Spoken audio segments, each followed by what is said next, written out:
Salam semuanya jemaat GBI Sumbersari. Bagaimana kabarnya? Saya percaya bahwa hari ini kita dalam keadaan baik dan sehat-sehat saja. Terbukti kalau saat ini kita boleh datang untuk beribadah dan bersujud kepada Tuhan. Oleh karena itu Bapak Ibu, mari kita merendahkan hati kita kepada Tuhan.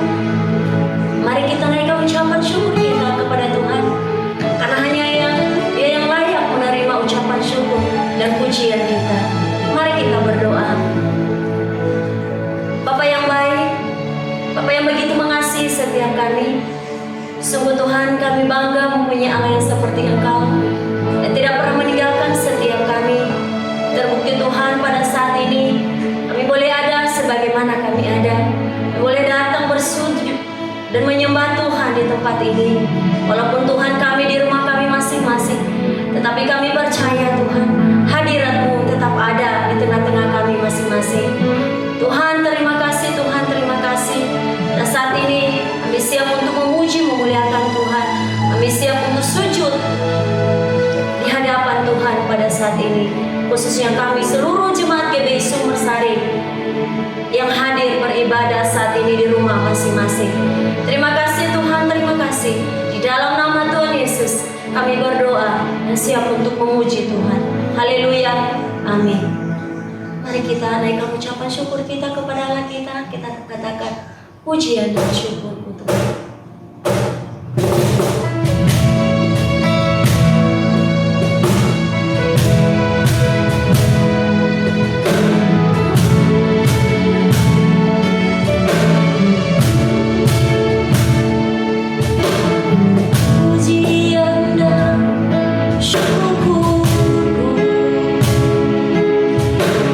Ku bawa padamu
Shalom, senang sekali bertemu dengan Bapak Ibu Saudara sekalian pada minggu yang keempat di bulan Juli ini. Kita masih dalam ibadah online dan kita percaya Tuhan memberkati firman Tuhan pada hari ini. Mari sama-sama kita berdoa mengucap syukur. Bapa, di dalam nama Yesus kami sungguh mengucap syukur untuk segala kebaikan Tuhan. Biar kiranya kemurahan Tuhan, damai sejahtera Tuhan menyertai kami di tengah-tengah persoalan yang harus kami hadapi saat ini. Tuhan, kami percaya pertolongan Tuhan tidak pernah henti-hentinya dalam kehidupan kami.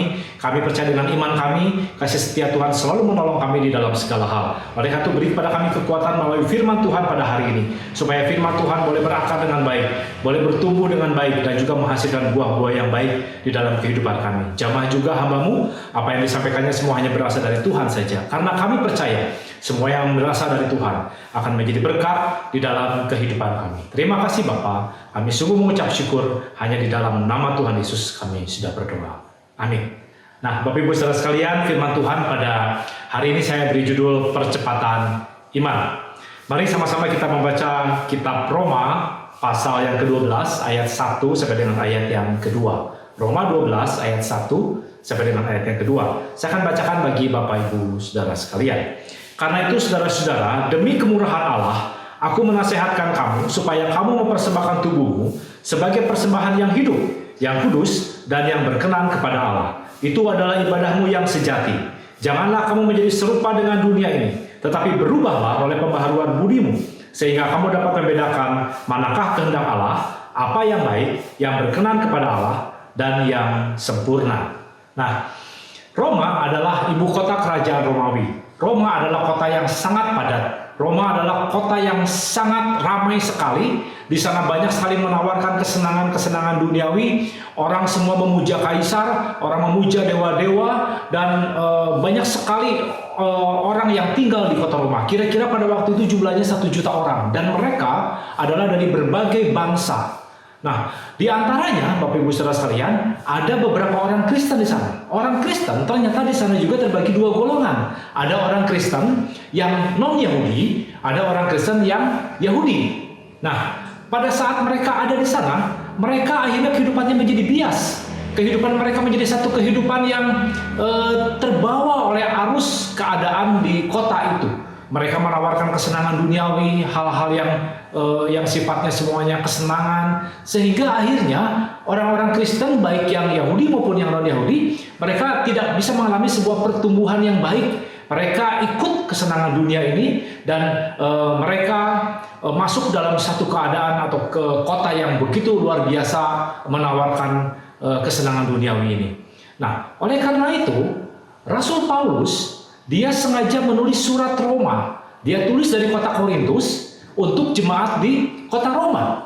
Jemaat di kota Roma bukanlah jemaat yang dibangun oleh Paulus, tetapi rupanya orang-orang yang di kota Roma ini, orang-orang Kristen yang ada di kota Roma, itu mereka adalah hasil pelayanan dari hari Pentakosta. Ketika orang Kristen pertama kali bertobat dan mereka pulang ke negaranya masing-masing, dari situlah kemudian muncul berkembang kekristenan di kota Roma. Nah, oleh karena itu, Paulus punya satu kerinduan yang sangat luar biasa. Dia ingin pergi ke kota Roma. Waktu itu dia belum bisa ke kota Roma dan dia bikinlah surat yang bernama surat Roma. Nah, saudara sekalian, di dalam surat Roma itu, Paulus punya beberapa tujuan di dalam menulis surat Roma ini. Yang pertama, Paulus ingin menjelaskan kembali tentang keselamatan melalui iman. Bukankah kita ketahui ada 2 ayat yang sangat terkenal di kitab Roma, yaitu pertama kitab Roma 3 ayat 23, karena semua orang telah berbuat dosa dan telah kehilangan kemuliaan Allah. Kemuliaan itu adalah doxa dalam bahasa Yunaninya, itu adalah kemegahan, itu adalah cahaya, itu adalah hadirat Allah.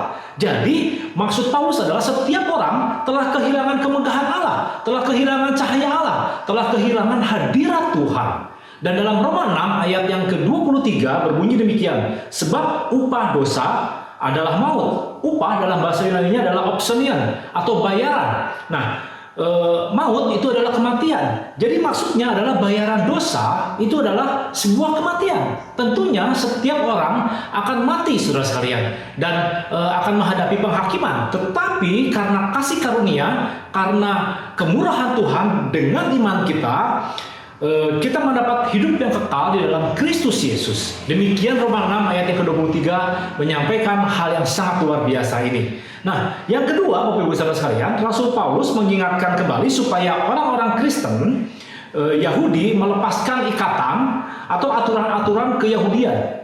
Jadi memang aturan Yahudi itu begitu banyak sekali. Misalnya masalah ibadah tuh harus selalu ada di sinagog, ya sinagog. Kemudian masalah sunat, ya setiap orang harus disunat. Yesus datang bukan hanya untuk orang Yahudi. Mereka harus sadari hal itu, tapi Yesus datang untuk semua bangsa di dunia ini. Dan supaya orang-orang Kristen Yahudi dan orang-orang Kristen yang non-Yahudi yang di kota Roma itu jumlahnya tidak begitu banyak, waktu itu sedikit, mereka justru dengan sedikit, jangan sampai ada perselisihan, justru mereka harus bersatu di dalamnya. Dan yang ketiga, saudara sekalian, kenapa pentingnya Paulus menulis surat Roma? Karena pertumbuhan kekristenan di Roma pada saat itu sangat lambat, tetapi Paulus rindu supaya pelayanan di Roma itu menjadi sebuah pijakan untuk pelayanan Injil ke seluruh Eropa, bahkan pada akhirnya ke seluruh dunia. Jadi melalui Roma lah Injil itu disampaikan, kemudian dari Roma bisa menyebar ke seluruh Eropa pada waktu itu.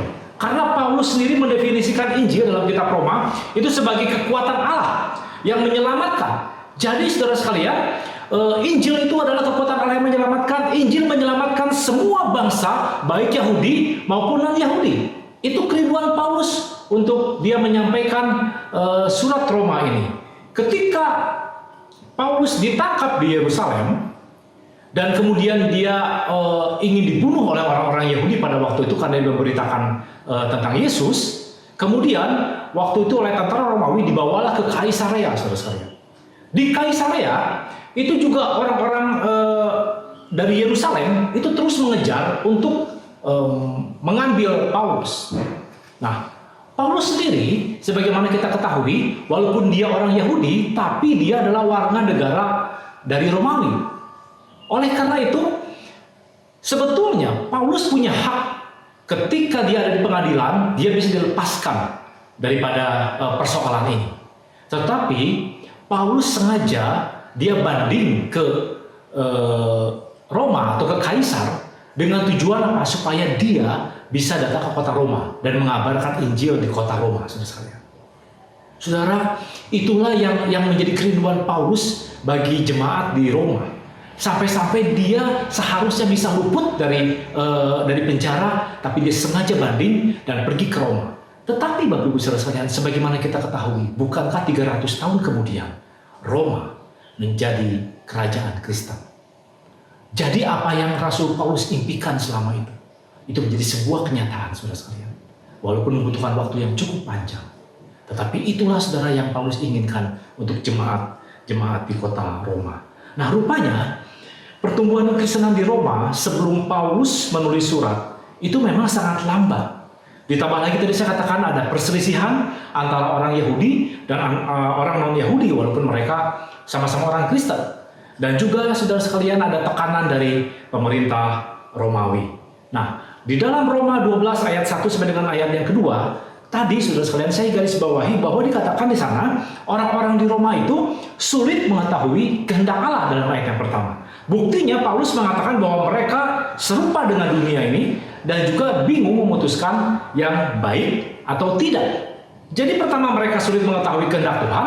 Yang kedua, karena sulit mengetahui kehendak Tuhan, akhirnya hidup mereka serupa dengan dunia ini dan mereka seringkali bingung memutuskan mana yang benar atau mana yang salah, mau ke kiri atau ke kanan, apakah yang baik atau yang tidak. Nah, saat ini bukankah kita juga sepertinya tidak dapat memahami Allah dalam kehidupan ini?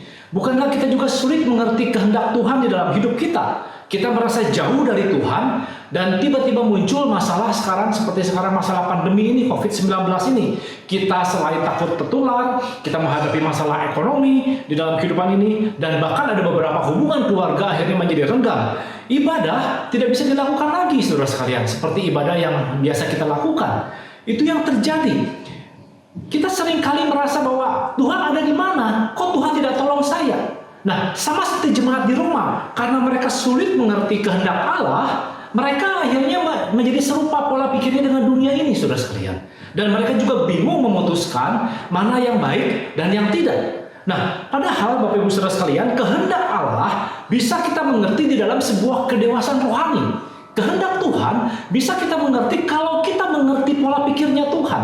Kalau kita berakar dengan baik, kalau kita bertumbuh dengan baik, kita bisa menghasilkan buah-buah yang baik. Kalau kita bertumbuh dengan baik, maka kita bisa menjadi berkat bagi banyak orang. Kalau kita bertumbuh, saudara sekalian, maka kita bisa mengerti bahwa Tuhan memang punya rencana yang baik walaupun sekarang kita mengalami persoalan yang berat dalam kehidupan ini. Tapi kita percaya bahwa kasih setia Tuhan adalah kasih setia yang ajaib di dalam kehidupan ini. Rencana Tuhan tidak pernah gagal di dalam kehidupan kita. Memang dibutuhkan kedewasaan, saudara sekalian, di dalam kehidupan ini. Sebagai contoh, misalnya pelayan praise and worship, saudara sekalian, itu punya cara sendiri. Kalau saudara bukan pelayan praise and worship, mungkin saudara tidak mengerti. Kalau pada saat kita sedang menyanyi, saudara sekalian, kemudian WL-nya memberikan tangan telunjuk begini kepada pemain musik, itu artinya lagunya itu adalah kembali ke bait awal. Tetapi saudara sekalian, kalau tangannya begini, saudara sekalian, begini, dua begini, itu artinya kembali ke ref.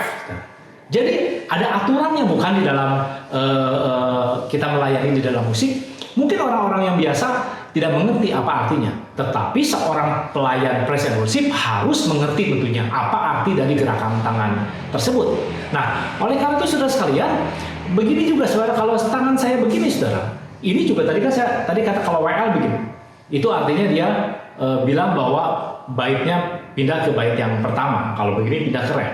Tapi kalau saya sebagai seorang hamba Tuhan, kemudian saya ingin meminta sebuah lagu, saya memberikan telunjuk begini kepada pemain musik, itu artinya bukan maju ke bait awal, saudara sekalian, karena lagunya belum saya minta, saudara. Tetapi kalau saya memberikan telunjuk begini, artinya saya sedang meminta kunci C, saudara. Kalau tangan saya beri gini, saudara, ini artinya saya sedang meminta kunci G. Jadi, saudara, setiap orang yang melayani di dalam praise and worship harus mengerti apa arti daripada gerakan tangan itu. Artinya mereka belajar, saudara sekalian.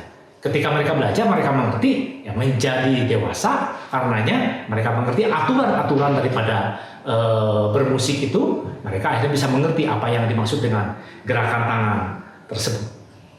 Itulah disebut sebuah kedewasaan, saudara sekalian. Nah, karena keperluan Paulus yang mendesak tadi, saudara sekalian, pada nomor 3 tadi yang saya sampaikan kepada Bapak Ibu saudara sekalian, bahwa Roma adalah sebuah pijakan untuk pelayanan ke seluruh dunia, maka Paulus berkata dalam Roma 12 ayat pertama, dia berkata dengan keras.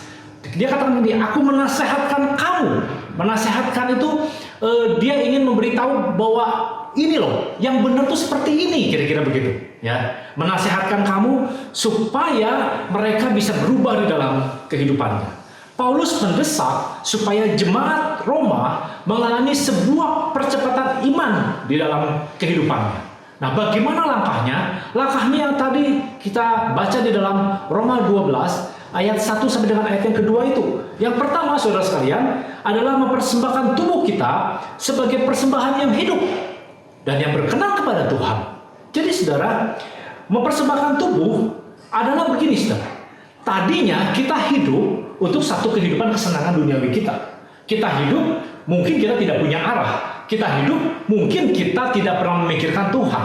Tetapi ketika kita percaya kepada Tuhan dengan iman kita, maka mulai hari itu kita mempersiapkan hidup kita kepada Tuhan. Itulah yang disebut dengan sebuah percepatan iman, saudara-saudara.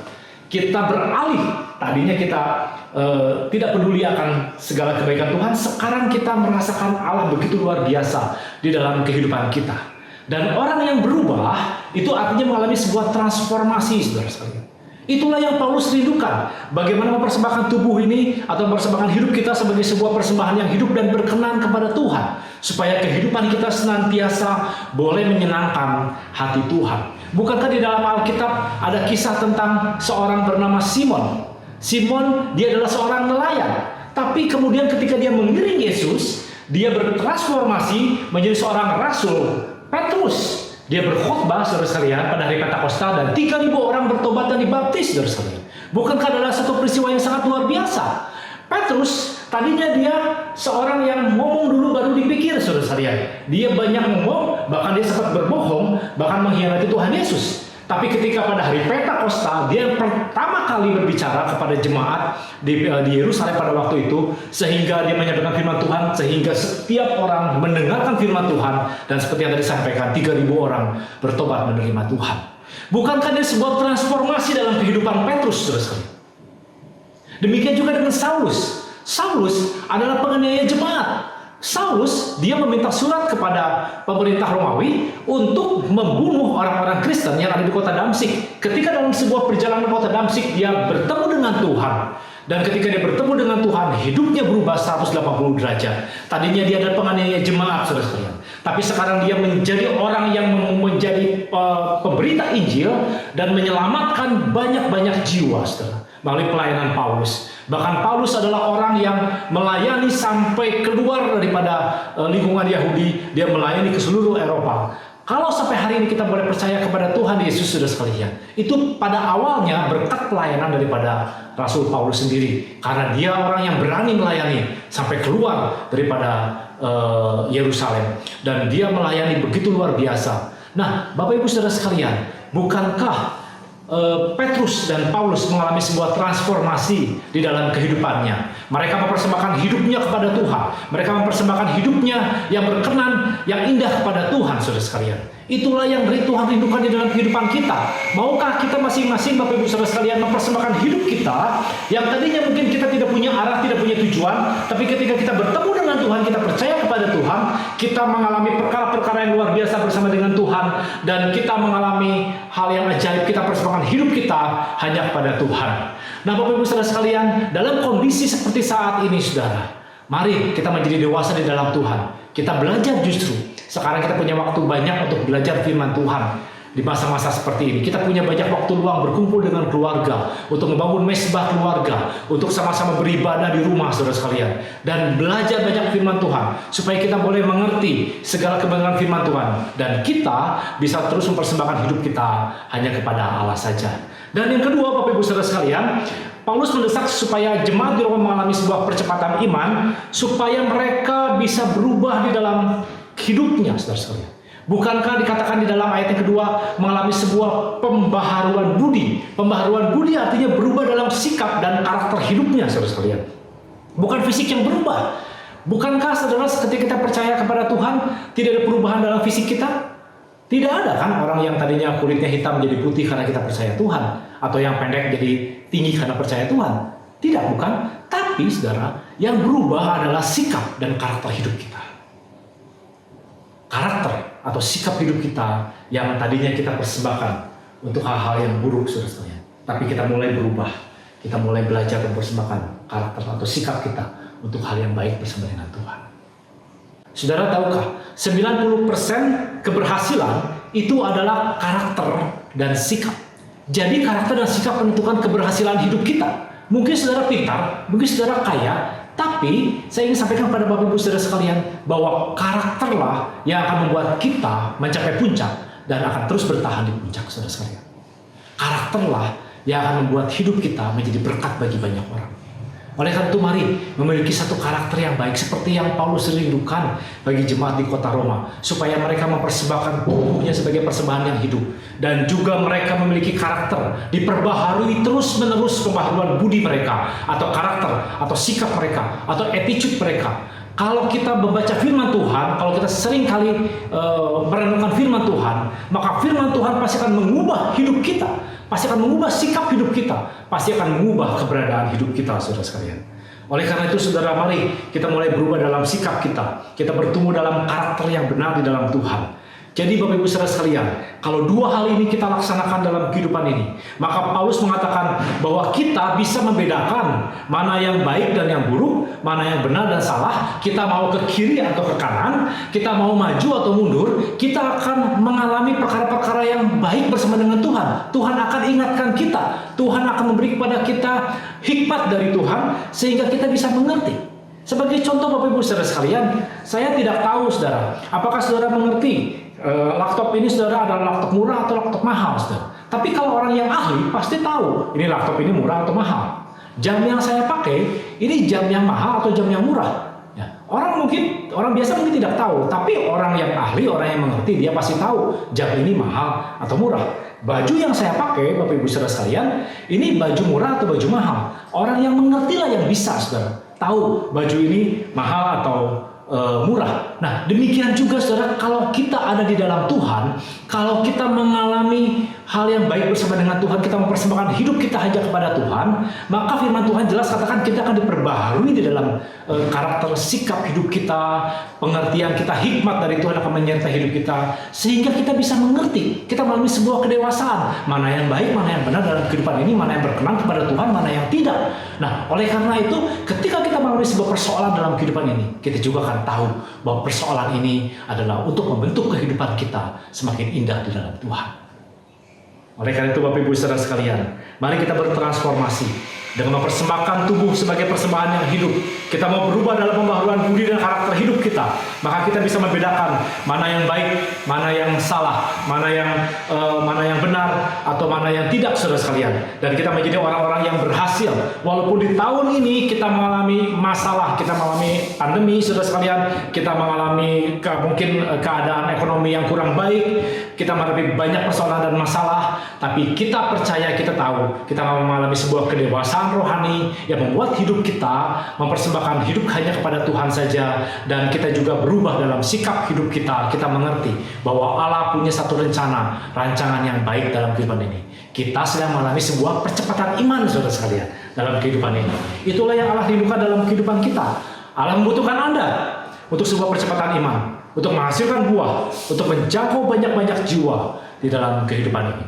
Saya akan akhiri firman Tuhan dengan sebuah kesaksian, Bapak Ibu Saudara sekalian. Pada waktu saya bekerja dulu, saya sedang ada dalam ruangan dengan direktur saya. Nah, di kantor itu, saudara, tiba-tiba ada seorang office boy masuk ke dalam ruangan.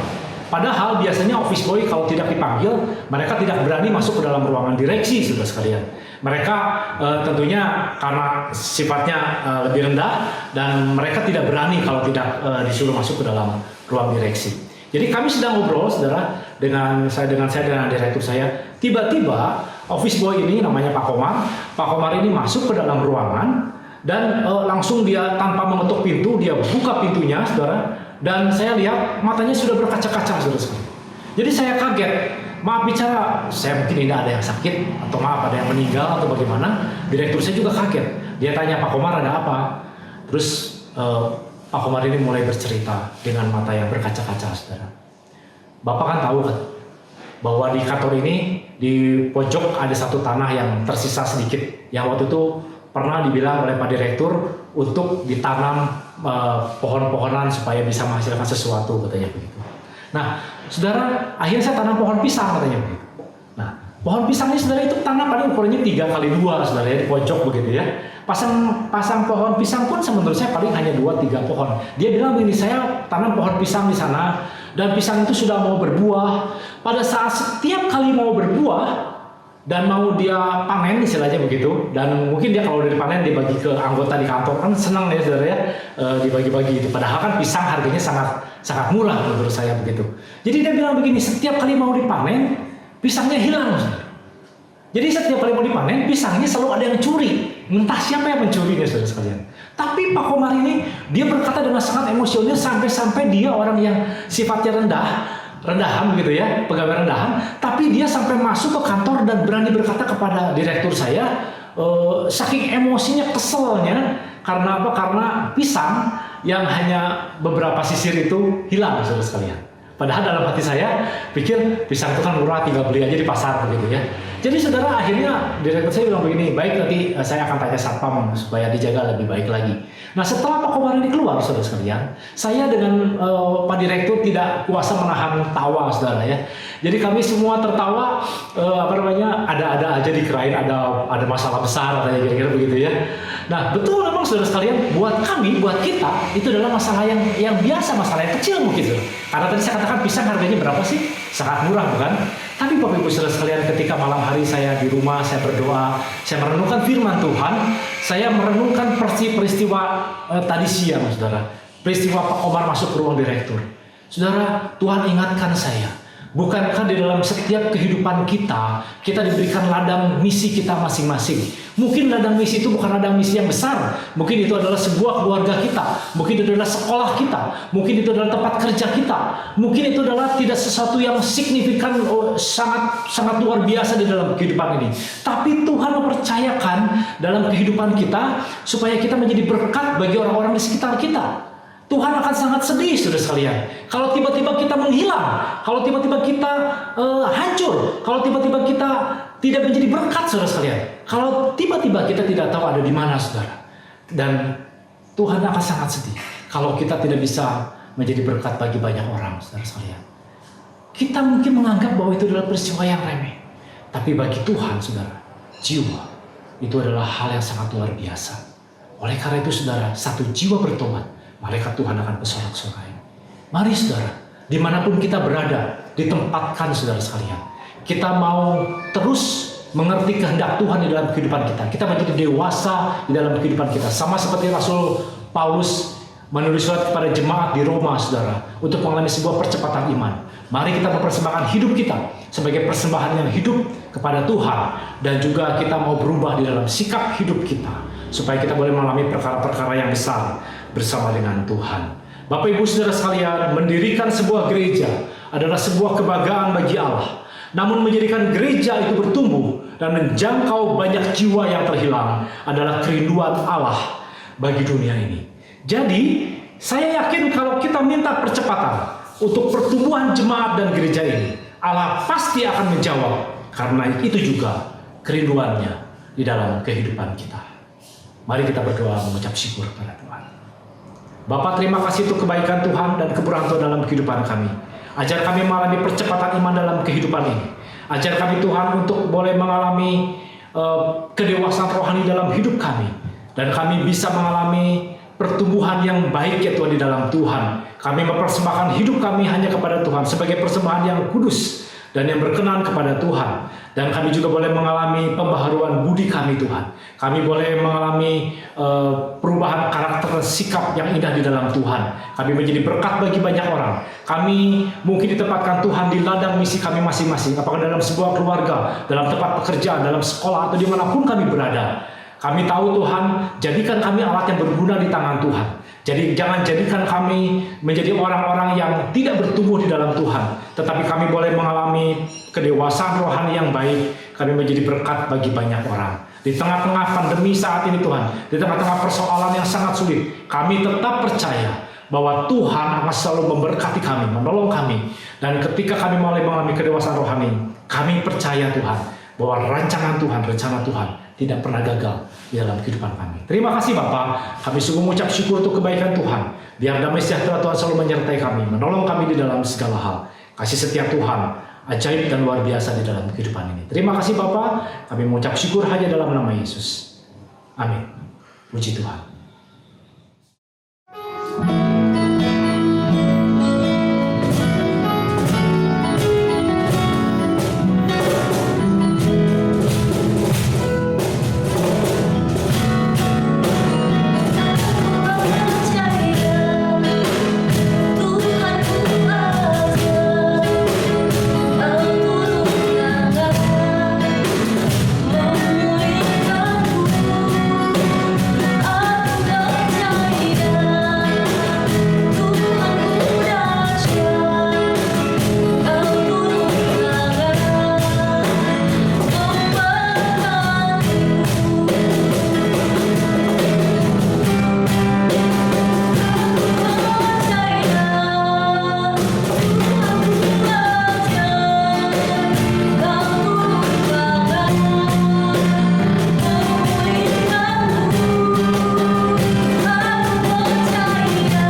mengucap syukur kepada Tuhan kalau di akhir ibadah ini kita boleh bersama-sama menerima kebaikan Tuhan, kasih setia Tuhan boleh menyertai kita, dan Allah selalu memberi kepada kita kekuatan yang baru di dalam kehidupan ini. Mari sama-sama kita berdoa mengucap syukur. Bapa, di dalam nama Yesus kami mengucap syukur untuk firman Tuhan pada hari ini. Kami percaya kasih setia Tuhan boleh menyertai kami.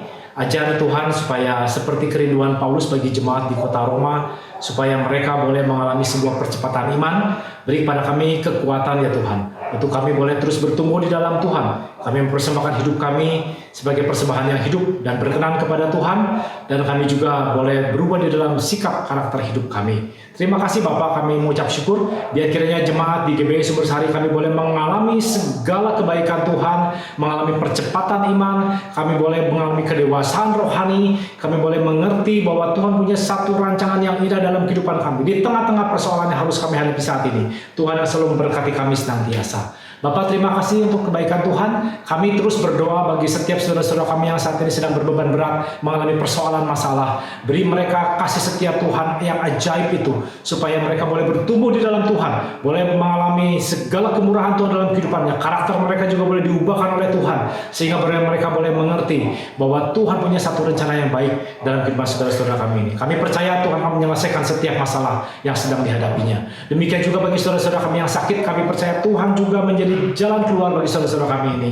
Oleh biru-biru-Mu, oleh kuasa Tuhan, saudara-saudara kami yang sakit disembuhkan oleh Allah saja. Kami berdoa bagi adik-adik kami Tuhan, anak-anak yang sedang mulai sekolah saat ini walaupun dengan cara online. Kami berdoa supaya anak-anak ini boleh juga mengalami kebaikan Tuhan. Mereka boleh menjadi berkat walaupun mereka mengalami sekolah dengan online, tapi kami percaya mereka diberkati Tuhan. Bahkan masa depan mereka adalah masa depan yang baik bersama dengan Tuhan. Demikian juga Tuhan bagi setiap orang-orang dewasa yang ada di GBI Sumbersari, di dalam pekerjaan, di dalam kehidupan keluarganya. Kami percaya ada kasih setia Tuhan menyertainya, pertolongan Tuhan tidak henti-henti dalam kehidupan kami, dan kami juga boleh mengalami kedewasaan rohani di dalam kehidupan ini. Kami berdoa bagi saudara-saudara kami yang sudah usia lanjut Tuhan. Kami berdoa bagi kesehatan mereka, biar kiranya kasih setia Tuhan menyertai mereka sampai masa tua mereka. Tuhan selalu menjamah hidup mereka, bahkan kasih setia Tuhan boleh terus menguasainya, memberi kepada mereka kekuatan yang baru sehari lepas sehari. Kebaikan Tuhan dan kemurahan Tuhan selalu menyertai kami senantiasa. Terima kasih Bapak, kami sebentar akan berpisah satu dengan yang lainnya. Kami percaya kuasa Tuhan menyertai kami dimanapun kami berada. Bapak Ibu saudara sekalian, mari arahkan hati kita kepada Tuhan dan mengangkat tangan kita di hadapan Tuhan. Terimalah berkat yang datang daripada Allah saja. Biarlah kiranya damai sejahtera daripada Allah Bapa, kasih dan pengorbanan dari Tuhan Yesus Kristus, penyertaan, perlindungan daripada Roh Kudus menyertai Bapak Ibu saudara sekalian mulai saat ini sampai Maranatha Tuhan Yesus datang yang kedua kali. Yang percaya katakan amin. Puji Tuhan, Tuhan Yesus memberkati Bapak Ibu saudara sekalian.